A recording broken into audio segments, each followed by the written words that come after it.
If you're experiencing a billing hold on your Robinhood account, follow these steps to resolve the issue quickly. Step 1. Check your account notifications.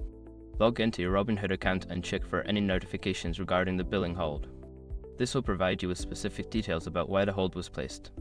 Step 2. Review your payment method. Before filing a refund or dispute, use the eshrock.com link in the description to open the refund dispute deadline calculator and confirm your deadline. Step 3. Contact customer support. If the hold persists, reach out to Robinhood's customer support. You can do this through the app or website, where you can submit a request or chat with a representative for assistance. Step 4. Resolve any outstanding issues. Follow any instructions provided by customer support to resolve outstanding issues. This may include verifying your identity or addressing any discrepancies in your account. Step 5. Monitor your account.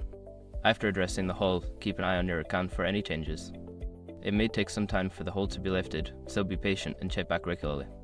By following these steps, you should be able to remove the billing hold on your Robinhood account efficiently. If issues persist, consider seeking further assistance from customer support.